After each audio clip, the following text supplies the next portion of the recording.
Hi, everyone. This is Dr. Ashanti Carter, and I would like to welcome you to this installation of our webinar speaker series, The Lion's Den. It's called Breaking the Silence, Unfollow. We want to empower youth to recognize and combat digital abuse in their relationships. So, you guys, we have a treat for you. We have a dynamic speaker who's going to introduce herself. But I first want to just talk to you about the things that are going on at Charles R. Drew University of Medicine and Science. You guys, it's Black History Month, right? Black History Month, woo! But you know what? Our history cannot be contained in 1 month. So Black history is American history. But we have the opportunity to host 300 high school students from Compton Unified School District to come to CDU and learn about all the different careers from athletics to health professions and everything in between. So shout out to Compton Unified School District. And you know what else we have going on? Oh my gosh. We had the Bridge Builders Foundation. They came to CDU with the Divine Nine, all those Greeks. They came and showed Professor Cynthia Davis so much love for her institute. It's the Cynthia Davis Lifelong Learning Institute for Community Transformation. And they actually discussed and honored Dr. Charles R. Drew for his innovation and contribution to STEM. So, without further ado, I would like to introduce Miss Nadia Parada of the Long Beach Women's Shelter. Give it up for her, you guys. Give her a round of applause. Yes. Thank you, everyone. I couldn't hear the applause, but I know you gave it. I'm going to give it to myself, and I'm going to give it to you for making it to this webinar. I am very excited to be here. Like you were sharing, Ashanti, my name is Nadia Parada, and I have the honor, the privilege to serve at the Women's Shelter of Long Beach. My department is outreach and education. I never thought I was going to be in this field, but here I am trying to change the world, even if it's one student, one family at a time. And so I commend each and every one of you who are here to learn and to grow together. So thank you for the invitation. Thank you so much, Nadia. Thank you. So I have a question for you. We all end up, sometimes in our careers by happenstance. But what inspired you to go into your field? Well, I actually started with my career. It was something totally, completely different. I have a bachelor's in communications, which means, I do love talking to people, and I made a career out of that. I was in the media, and it was a very fun, interesting, self-fulfilling type of life. I used to say this, that I used to walk in the red carpets of Hollywood, not not as an artist, but to take pictures, cover events as a journalist. And while I was having that life, I was doing a lot of things. It got to a point that I said, what am I doing with my 8 hours a day that is going to create change in the world? And little by little, I read a book that changed my life, of a local nonprofit that helps a lot of people here in Los Angeles. And that book led me to Skid Row. And I went to Skid Row. For those who are not from LA, probably most of you, Skid Row is a 40-block area in downtown Los Angeles with the largest population of people experiencing homelessness. So you will see the combination, the intersection of a lot of family trauma, addiction, mental illnesses, homelessness, domestic violence. It's like the mecca of all family traumas, I would say. And I went to that place and I fell in love with Skid Row. And part of my story is that I left the red carpets of Hollywood to go to the streets of Skid Row. And it was the best decision I ever made. There's something that happens when you live on your purpose, when you walk in your purpose, when your life is not just about yourself, when you're helping somebody else. So that's how I transition into that. And then I know that your body language tells me that you have a question. So please go ahead, Ashanti. No, this was good. This was some good stuff. So tell me more about yourself. I want to hear your story. Thank you. So let me know when to stop because public speakers we can take I we can take a lot of time, but I want to honor your time and any questions that you may have. So before I talk a little bit about exactly why I am here at the Women's Shelter of Long Beach, I have learned that it is important. Part of trauma informed care and training is to acknowledge that there are topics that can be a little bit triggering for some individuals.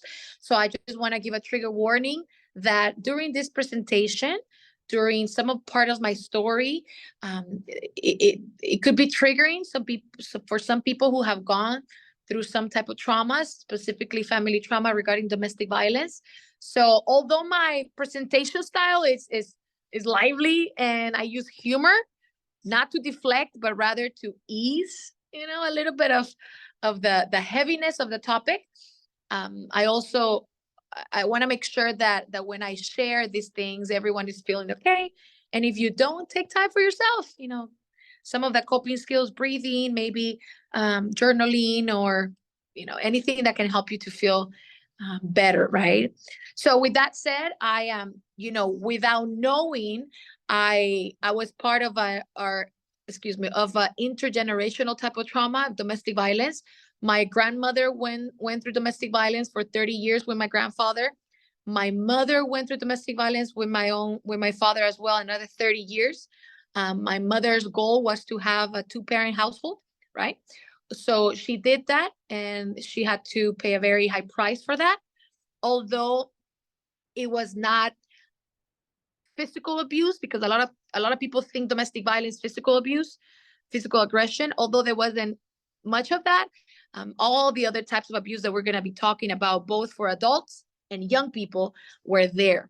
So without knowing, I ended up in two abusive relationships. The first one, I was really young, and I ended that relationship, but I didn't learn, right? And so many of us, we end relationships, but we don't know exactly what happens, or what happened. Excuse me. Some of us, I used to call it a confusion in my mind. Now I know that it was a cognitive dissonance that was happening. Right? There was two opposing views. The person that is supposed to love me and protect me and uplift me is the person that brings me down. Right? So it creates that dissonance. So after going through domestic violence the second time, as a mother, I learned the right terminology. I learned some of the things that we're gonna be going over today. I learned about the cycle of violence. I learned about it gave me the terminology for my experience and for my mother's experience and for my grandmother's experience. So in order to become a domestic violence advocate, it's a 40-hour training, which we're gonna be having by Zoom through Zoom next month. If anybody's interested, we give scholarships. I did that, and then I started learning, and that has led me to amazing opportunities. I can tell you that, and I will close with this part, but I will close with this same phrase at the end, that whatever was meant to harm us in life, it can be turned around for our good. Any traumatic experience that was meant to harm us, to destroy us, to do something negative in our lives, there is a way to turn around for good things. And I do believe for what you are seeing today, even this training, and through education, through domestic violence, teen dating violence prevention, I do believe that is the saving of many lives. Yeah, I agree with you, Nadia. We say that there are advantages through our adversity. Mm-hmm. So I agree with you wholeheartedly. So thank you so much for sharing, your story with us. Thank you. We honor that. So let's talk a little bit about digital abuse. Social media, as we know, it's become a way of life. We have this generation that they're the children of tech. They're the children of social media. So there are good things. It opens up an entire world of possibilities. You can make friends in different countries and all of those things, and even finding love on the internet, right? So I want to know from you, if you have it, what is the statistic of young people who are actually using social media. So teenagers to around the age of 21. Do you guys have that at LB? So the first thing before explaining that, I wanted to make sure that we understand what abuse is and what domestic violence or teen dating violence. The Okay. first, this month is about teen dating violence awareness month, right? Um, for teenagers specifically, ages 12 to 18, that would be categorized as teen dating violence, right? Obviously, they're teenagers. If it's past 18, is domestic violence. So the difference in ages doesn't mean that there's a difference in the types of abuse. So whether it is teen dating violence as a teenager, right, or domestic violence, it's all about power and control. And if we can learn about power and control, if we can understand that this type of relationships, intimate partner relationships that are abusive, are about power and control. And if I was in person, I would make you say with me, power and control, like 5 times. No, Power. I'm going to say it. Power and control. So Power and control. so if we understand that this type of relationships are about power and control, then we can go through the different types of abuse, including digital abuse, and understand that the root, the desire of a person to have the power and control over the other person in a relationship. That is the goal. That is the that is the root of domestic violence. It's also a decision. It's when we abuse others, or when somebody's abusing us, it's a decision. Being violent towards another person is a learned behavior. So understanding that is about power and control. So if you are in a relationship, whether you're a teenager or you're an adult already, whether you're helping others, as many professionals that will graduate from your university, right? You need to be able to see in clients when somebody's being abused. Where are the red flags, right? So power and control is the main. I would say there are 3 points that are important to understand. The first one is that these relationships are about power and control. So now speaking about digital abuse, so there are many types of abuse. Let me ask you, how many types of abuse do you think there are before we get into digital? Okay, so putting on my public health hat, we know that there's sexual abuse, right? There's physical abuse, um, verbal, I think psychological or emotional, and then digital, Okay. right? Yes. So what we have done is at the Women's Shelter of Long Beach, what we have done is to under the umbrella of those that you mentioned, there could be other ones. So what we have done is just to explain it, to make sure that if people are going through this, they know that it's also abuse, and not because it's not in a website, not because it's not by definition a type of abuse, it doesn't mean that it's not. So you mentioned physical abuse, right? Which, once again, I'm going to give a trigger warning, but any pushing, shoving, pinching, slapping, when somebody grabs somebody by the neck, it's not called choking. Choking is when you put something inside your mouth. This is called strangulation. And as future professionals in the field, you will know that there's, I think it's 400% more chances of somebody losing their lives if they have been strangled already by their partner. So it's a public health concern, right? Another form of physical abuse that people don't talk about is somebody driving fast. Why? Because it can cause me a physical injury, correct? My ex-boyfriend Alex would drive so fast that sometimes I would hit myself in the mirror, in the window of the vehicle, right? So even driving fast, it can be psychological, it can be physical.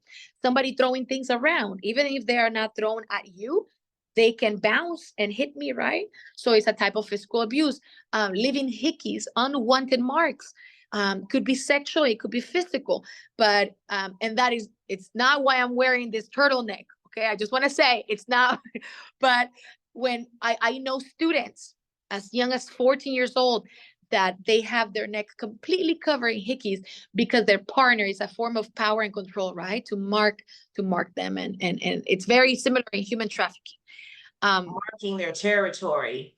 Territory, correct. Mm. So physical abuse. Now, like you said, there's sexual abuse, any unwanted sexual activity. This can include somebody sexual, but it can also be emotional. Somebody comparing you to their last sexual partner, somebody making sure that they get somebody pregnant, somebody not wanting somebody to use protection. Um, it could be so many other things. It's not only unwanted activities. It could also be manipulation. There is sexual coercion. Somebody make you feel guilty because you're not intimate with them, right? Blackmailing for sexual content, which can also go to digital as well. So that's two. Then we have, I'm not going to explain all of them because we're going to go into digital, but then there is verbal abuse.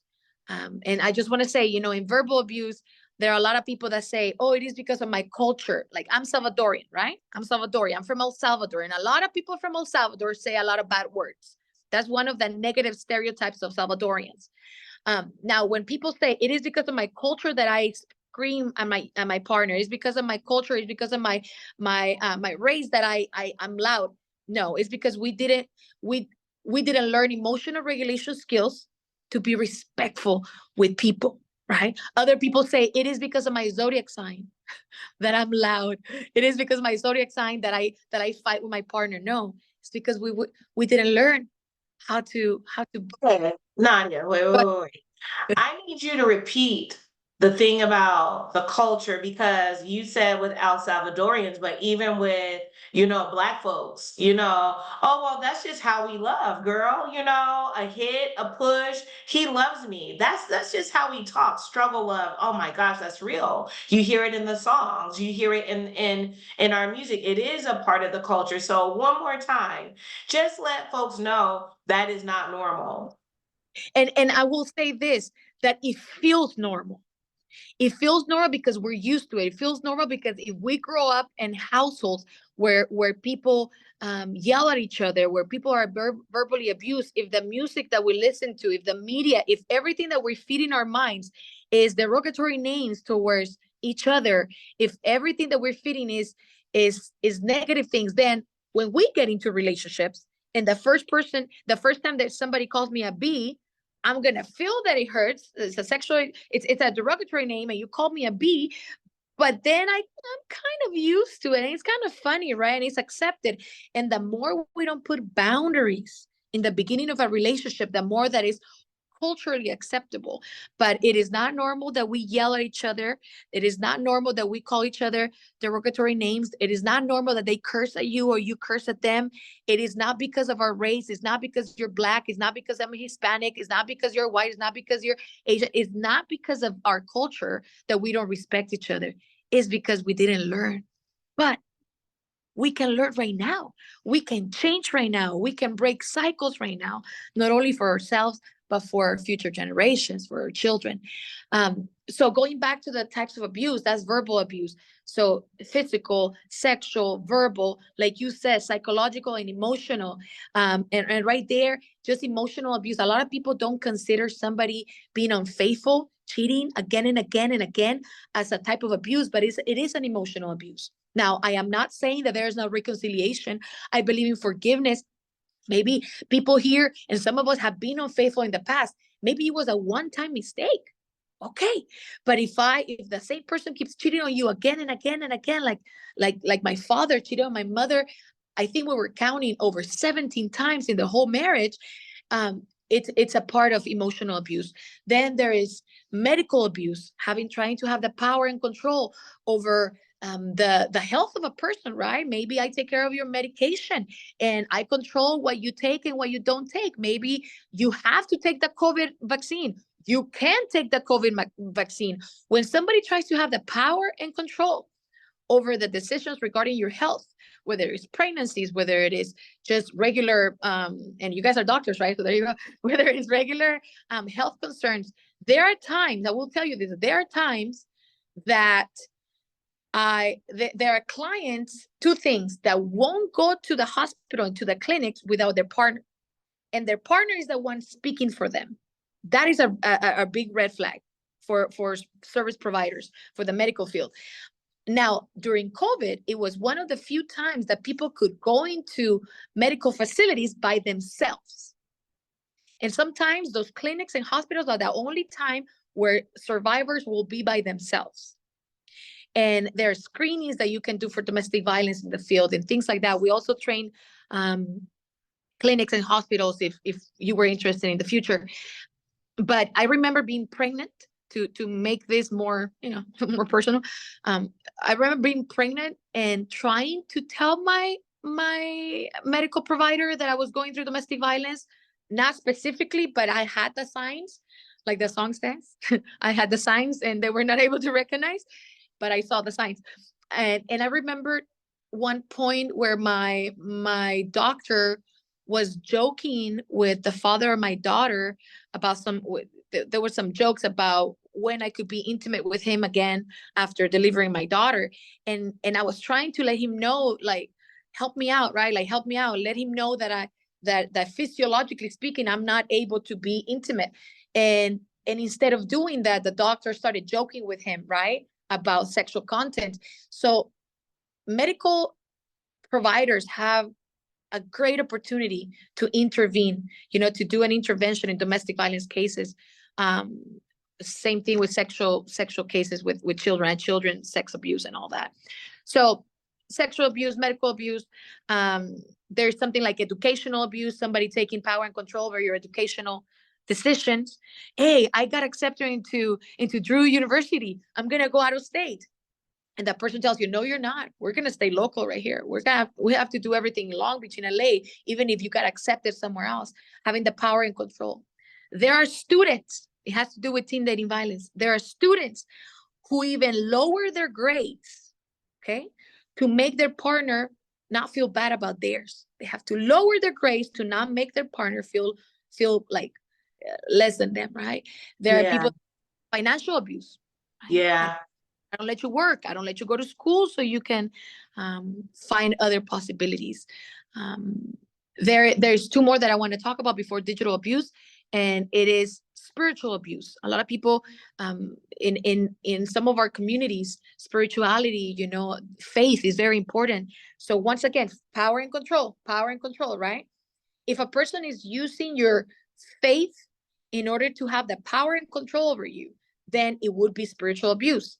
What does this sound like? Let's say that I'm dating Alex, true story, ex-boyfriend Alex.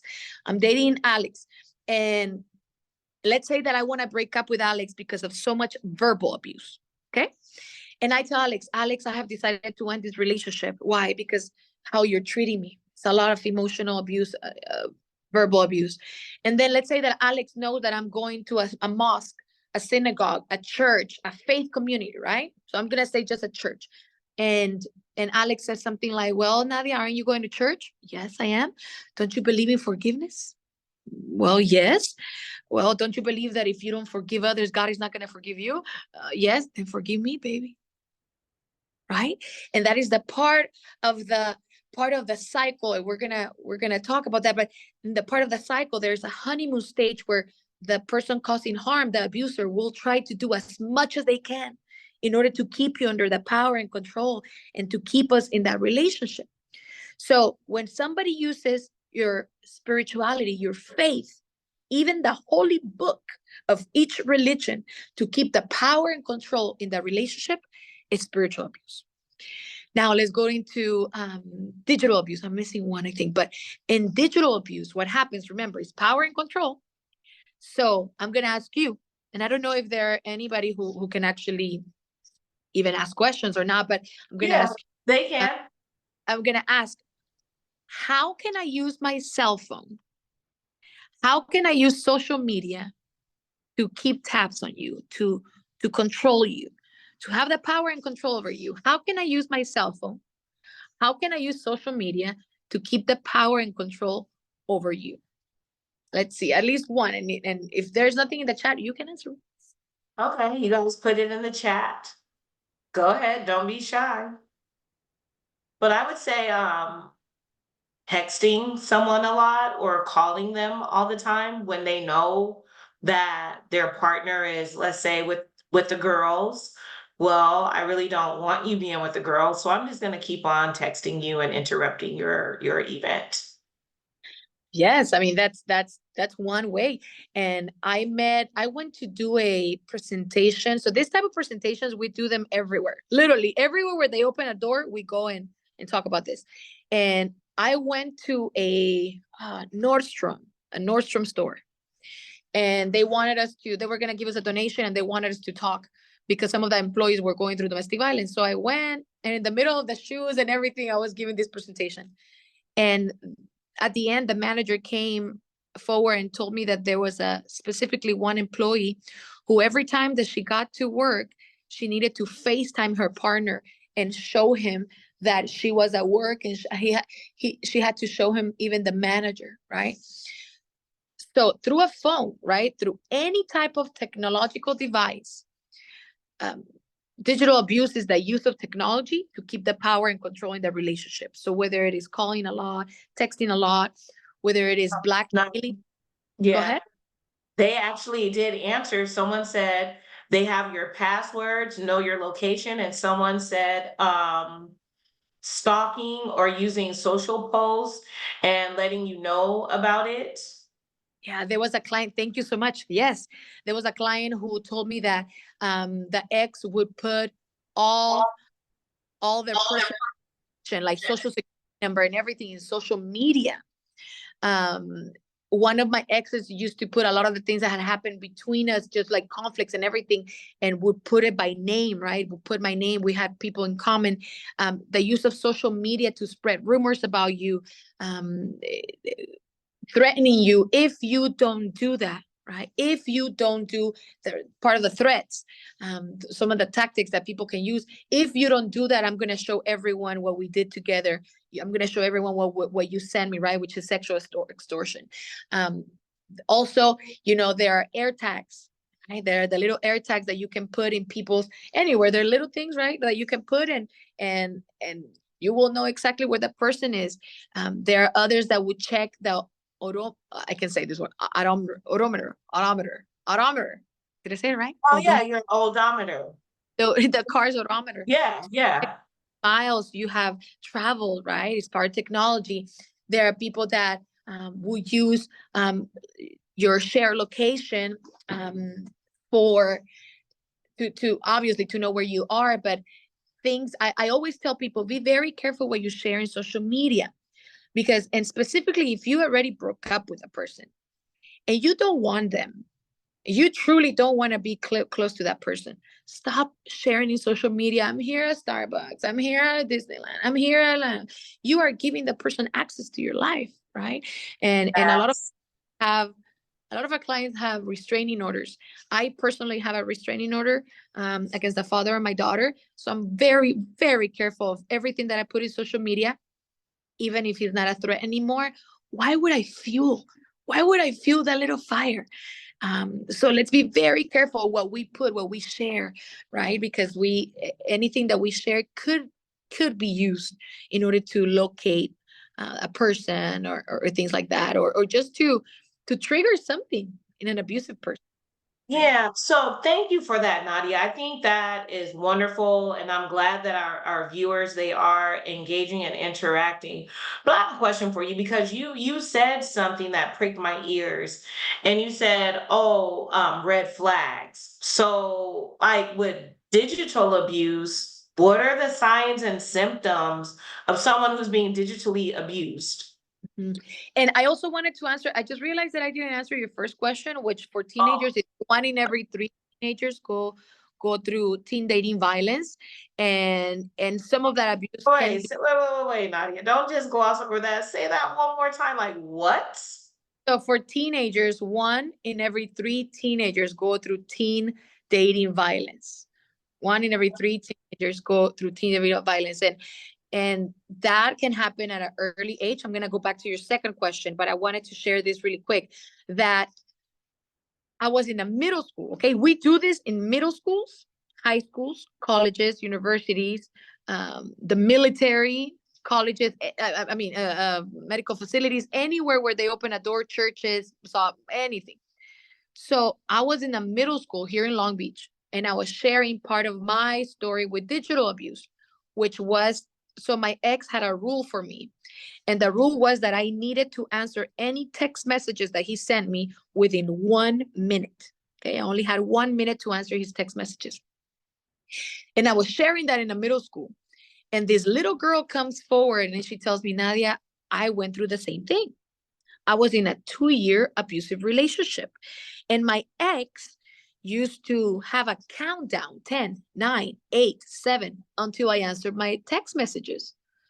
And I looked at her and I was like, wow, that's extreme too.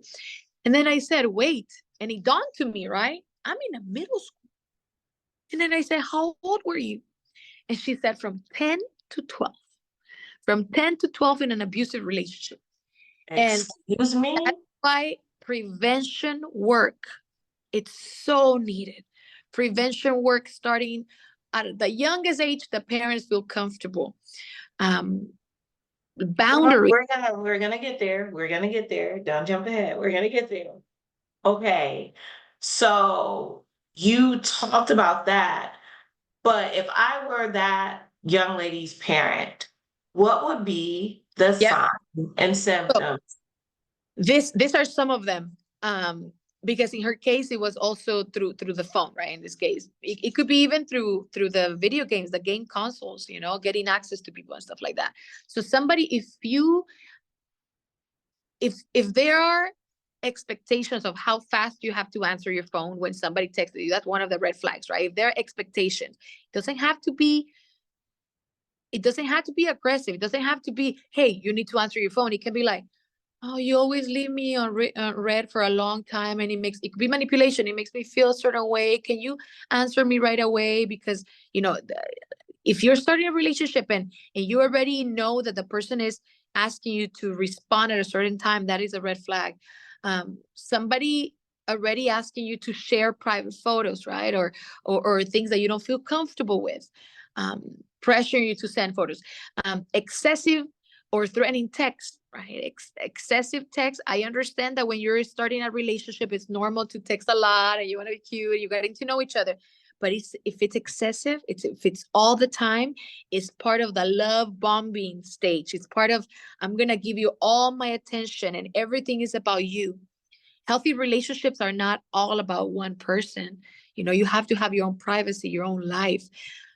Expecting, let me see, controlling who you can follow, who in social media, asking you, oh, why are you following that person? Once again, it doesn't have to be aggressive, but like somebody said, right, in the chat, maybe somebody requesting to see your social media activity.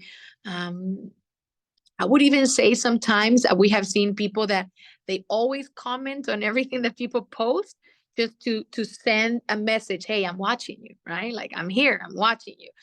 It doesn't mean that you cannot answer, right? It doesn't mean that you don't have to put comments in people's posts. No, but if you're dating the person and there's that gut feeling like, is it cute that you're always following everything, or is it weird that you're always following everything? There is a balance. Um, Using your social media without your permission, right? Harassment. Somebody who, I think one of the biggest red flags when starting a relationship in any type of abuse, but in digital abuse, I would say, is when you have fear. If you are fearful of sharing something, of doing something, whether it's online or sharing something with a person because you think the person is going to get mad, that's a red flag. If you are fearful of something because of how the person is going to react, is one of the biggest red flags, I would say.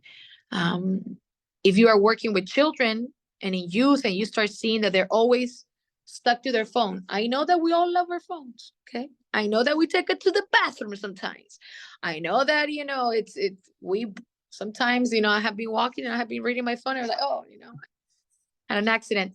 I know that there's a level, sadly, of, kind of normal. But if you see somebody who gets anxious because they're not able to access their phone, because they're talking to somebody, right? And I need to answer, those are little red flags of there's some power and control imbalance there, right? So I think I answered your question. Yeah, you did. Just looking at the anxiety that a person could have, you know, oh, I got to get to my phone. I got to get to my phone. You know, a person just being fearful. So yeah, you did. You answered my question. So I do want to ask because that really, you know, we are talking about teens. We're talking about some of them who are minors. I do understand that 18-year-olds and 19-year-olds, they're teens too, but they're considered adults. However, just looking at minors, what can a parent do to guard against their child being in a digitally abusive relationship? I think I'm going to answer that one and I'm going to go back to the more general one. I think as parents, we have, if there is anybody who should have, um, I don't want to say power and control, but if some that should keep tabs on their children is us parents. If you are paying for that phone, I know that there is a movement that say, oh, let's give children the freedom to do all this. If you give children the freedom to do anything that they want, there are going to be people who are going to take advantage of that freedom. And there are thousands of predators outside waiting for that freedom to happen.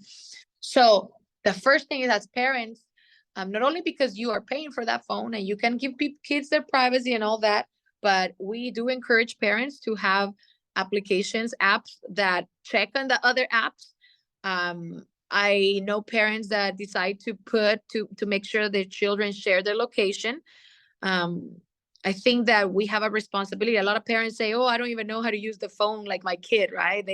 They are in a generation that know how to use technology better than some of us. But we have a responsibility to learn how to use the technology to protect them. Because if not, there will be a lot of people that will use technology to take them away from our homes, to take them away in their mind. So, in order to protect them, there are a few apps, and I can send them to you after. A few apps that are recommended for parents to have. I have a daughter. She and I try. She knows that, for example, she cannot use YouTube. For example, right? She can use YouTube Kids, and even in YouTube Kids, I need to select what she can watch because not all cartoons um, have the values that I, as a mother, want for my daughter, right? Also, there are cartoons and things in social media that are strategically for minors, but they are made, like, let me give you an example. My daughter likes Paw Patrol. I don't know if anybody here, if you're a parent, you know Paw Patrol. But there are people who are trying to harm kids that will use Paw Patrol with a voiceover to send a message to the kids, to try to connect with the kids. So that we have to be so careful with everything that our children watch, who they communicate with, who are they following, what messages are entering their minds, right? Their eyes. And so I would say that all the apps that parents can use to keep it's called parental control, actually. Parental control over what our kids are accessing. I would say that. But overall, I think the best skill that we need to master as parents is to cultivate that relationship with our kids, that they are able to talk to us, that they trust us, that they know that even if you're doing something I don't like, I'm here for you. Let's try to, and that's like parenting 101, right? What can I do to support you? I tell my daughter, her name is Hope, right? And I tell Hope, baby, when you are happy, I love you. When you're sad, I love you. When you listen to me, I love you. When you don't listen to me, I love you the same. And it doesn't matter what you do. There's nothing that you can do that is going to stop me from loving you. I love you regardless, right? So I'm not saying that that is the key, because you can say that to your kids and your kids still are not going to tell you if they're dating somebody. But if our children know that no matter what, I'm going to be here to support you, to protect you, and that I want that for you, um, I think there's a level of trust that is built that would allow us, in case something is happening, for them to open up to us. Statistically speaking, I think it's like, I don't know, 60 something or more, 80 something. I have it here in some of my slideshows, but there is a high percentage of kids that they will never tell their parents that they're going through abuse. They just Right. won't. They will tell their Yeah. peers. Yeah, they do. They'll tell their peers before they tell their parents because they also think of the shame and all of that. So since we're on the subject, so let's say we do have that youngster who doesn't feel comfortable telling their parent or guardian or caregiver that they're being digitally abused. What can they do to protect themselves against digital abuse? For so the question is, what would a parent do to teach their kids how to protect Well, themselves? no, what would a child, so what would you advise a youngster? Like, this is how you can protect yourself. Mhm. Well, knowing, first of all, knowing the boundaries. I think it goes back to healthy relationships, knowing what is healthy and what is not. What is manipulation, what is not. What is coercion, what are threats, right? Understanding that in a healthy relationship, we're going to take it to the digital portion right now, but understanding that there's nothing by force in a healthy relationship, that there is equality. So the same way that we have a power and control will, right, of all the things that somebody can do to try to have the power and control, there's also an equality will. Actually, there's something called digital safety will. I can send it to you. Digital safety will. So in a if you want to be safe, if your kids are having access to technology, maybe they're even dating and using technology, there are three things in the digital safety will that they need to know. Number one is existence. So if I feel safe existing online, that means that I'm able to exist without limitations or fear. So I'm not like, oh, something's gonna happen, somebody's gonna ask me. No, there's this type of freedom or peace that you feel if you're doing anything online, right? Access. I can access technology freely. And control. You have control over the technology that you have in your hands. So if your child has their phone, they should be the ones that have the control over that, not their partner. You should be able to have control over your social media, not your partner, right? Not the teenager that they're dating, right? You should have control over those technological devices, if anything, right? Over the apps. So when there is an abusive relationship, remember, since it's about power and control, the other person is going to try to have the control even over the social media, over the phone, over different things like that. Let me get up because this turned off. There you go. This light. There you go.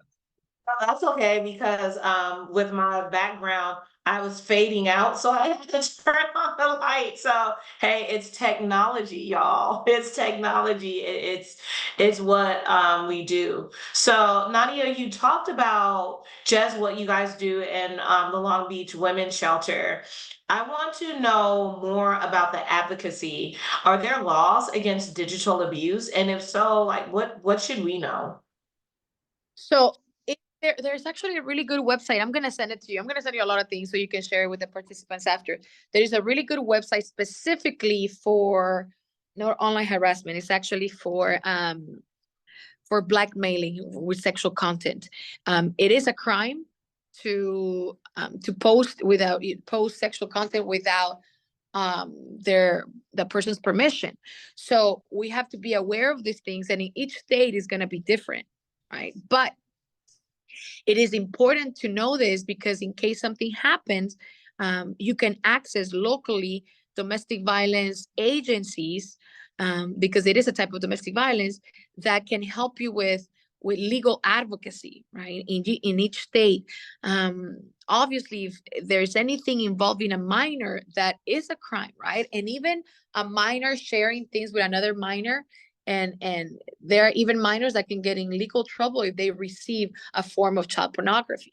So That's why I was gonna say, like, it's considered child pornography. That it's still I because think there's federal, that's federal too. it's content that is correct. You're not supposed to. So when we go to middle schools, we let them know, not because you guys are minors, and if you send something, that is possession of child pornography. So and it's interesting, right? Because it can be a 17-year-old with an 18-year-old. It can be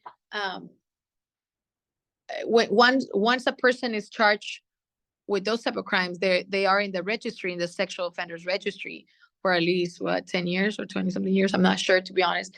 But any type of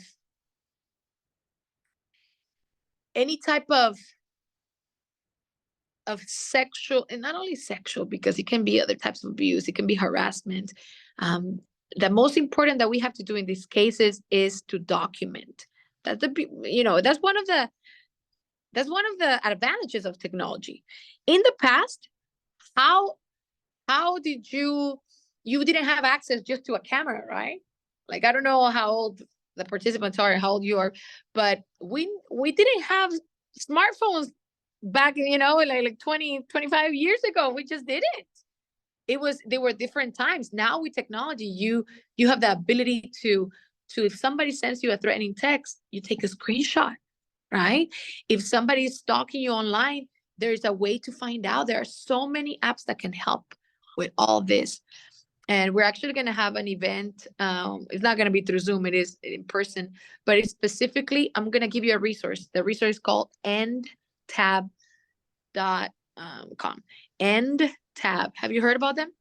Put it in the chat. You have that permission, Nadia. Yeah, But I wanted you to talk about your event that's coming up. yes, it is going to be locally, but it's called endtab.org. And we're going to have an expert in technology.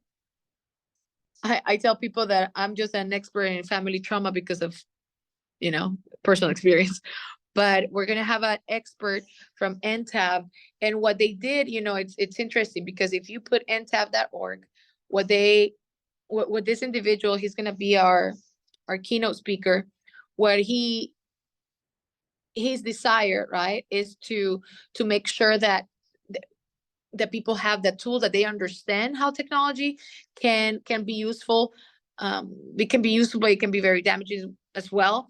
So if you go to the website, you can see help victims survive and thrive in a digital age, prevent and reduce online harm before it starts. He has so many good things. Let's see, staying safe in the digital age should not be a mystery, right? So they train staff.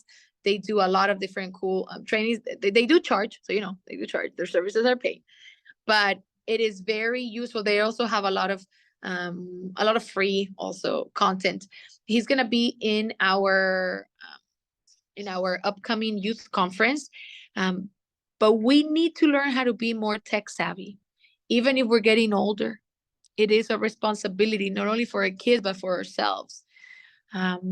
If we want to prevent digital abuse, if we want to prevent our children from going through this, if you want to prevent yourself from going through this, we need to become more tech savvy, and it is a challenge, but it's not impossible. We can learn, right? So I'm going to be sending you a lot of the resources that I use for youth and adults, but I would say the best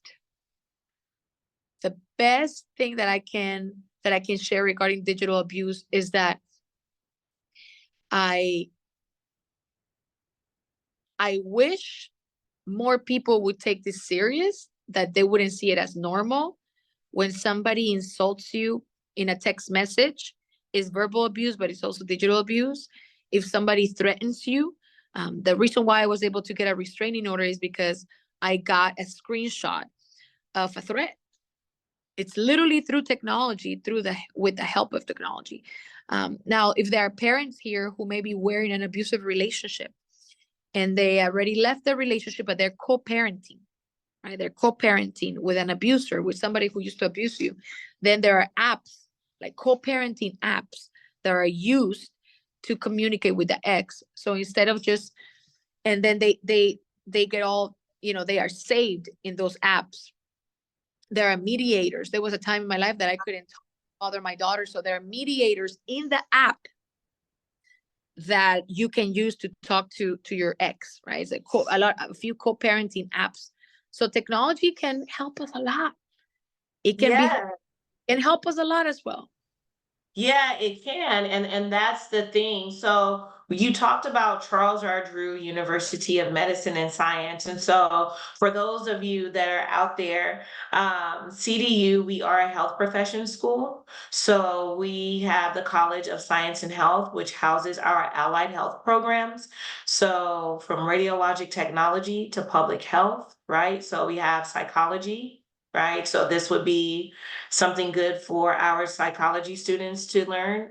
In addition to public health and then biomedical sciences, we have the College of Nursing, and then we have the College of Medicine. So with CDU being a health profession school, Nadia, how would we link up or collaborate with an organization like the Women's Shelter of Long Beach? And we're in the Watts Willowbrook area, you guys. So yeah, we're in Watts.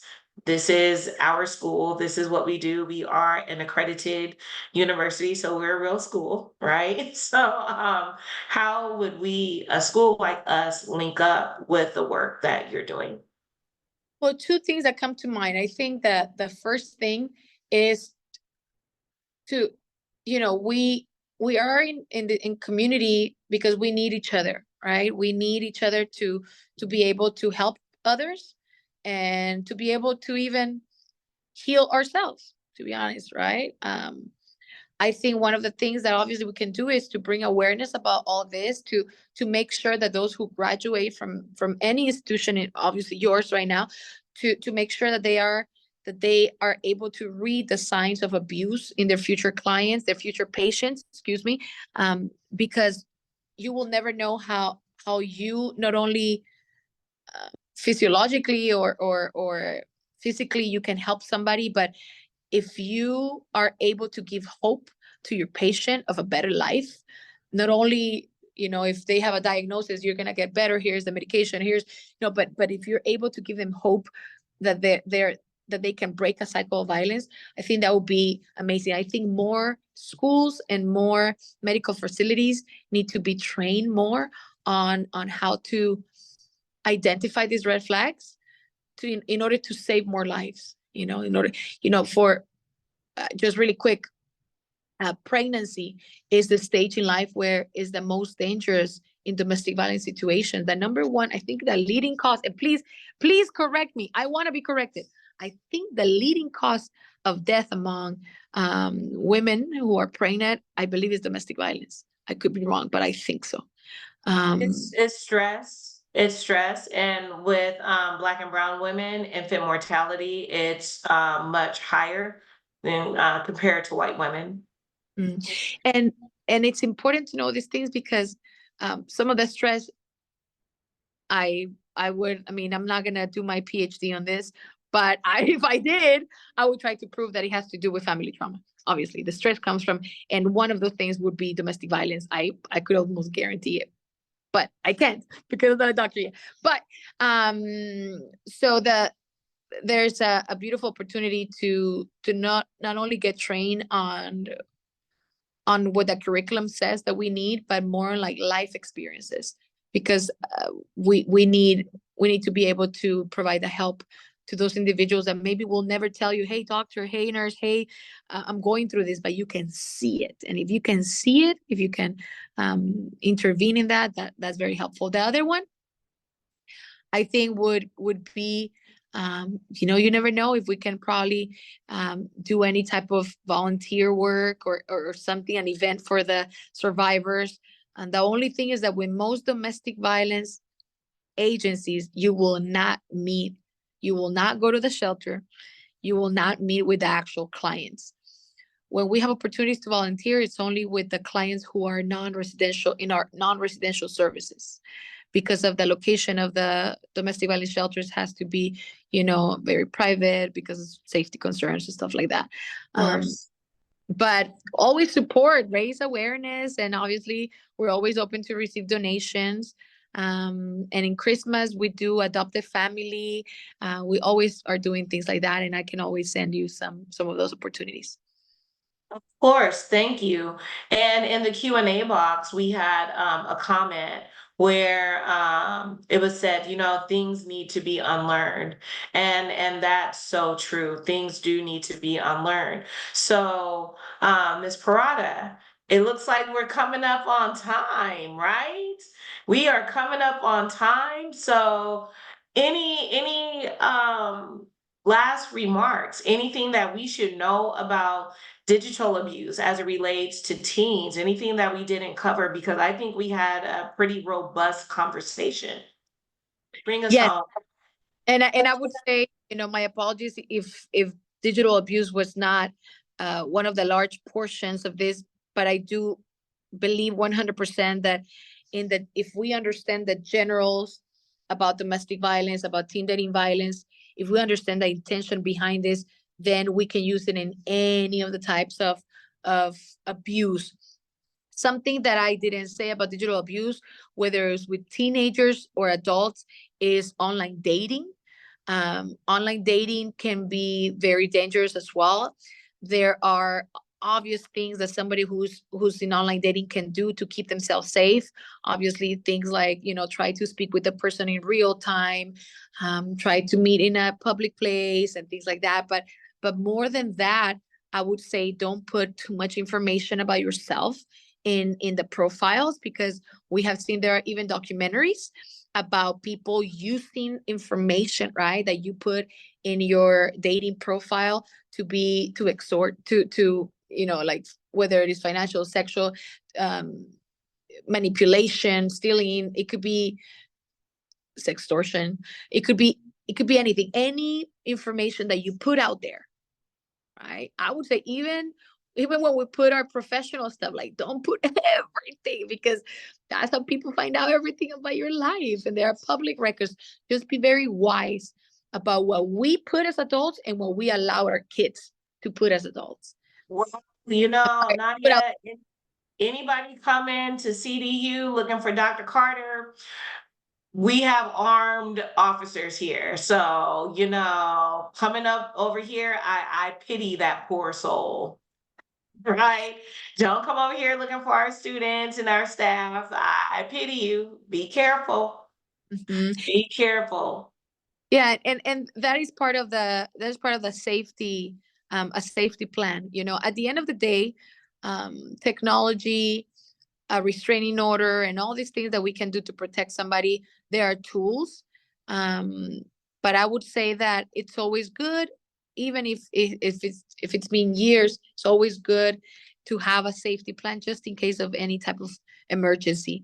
I know that our time is almost over. I just wanted to end my part. I want to thank you for the opportunity, and I also wanted to let you know that Women's Shelter of Long Beach, although our name says Women Shelter, is not only a shelter for women, is a shelter for women, men, children, and members of the LGBTQ plus community. Anybody who is in need of shelter because of a domestic violence situation is welcome to come. If you can share, or I don't know if you can share our slides, and I can send you some slides and our phone number. The National Domestic Violence Hotline is also available. They have a digital portion of this as well. There are many resources. Take advantage of the resources. And the last thing I want to say is that whether it's domestic violence, whether it's teen dating violence, whether it's sexual assault, all the type of traumatic experience that we go through in life, we will go through hard things, but there's a way to turn them around. Anything that was meant to harm us, there's a way that we can turn them around for good things. And in my case, for what you guys are seeing right now, I'm here to serve you. And if there's anything that I can do, I'll be here. Thank you so much, Nadia. Thank you. So, let's give her a round of applause, Nadia. You're getting some big ups there from all the folks who are here. So, we appreciate you so much. And once again, you guys, this is Dr. Ashanti Carter. I serve as the Director of Community College Partnerships of Charles R. Drew University of Medicine and Science. I want to thank you for coming into the Lion's Den. And just know that you are never alone, right? Don't be silent. Speak up. Don't be silent. Speak up, please. And parents, monitor what your children are doing, as Nadia stated.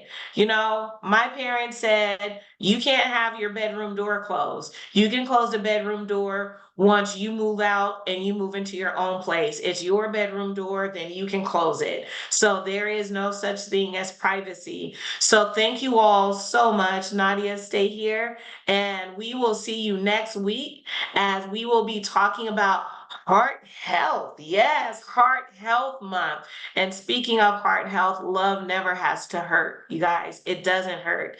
It feels great. It feels wonderful. And thank you guys. Take care. Bye.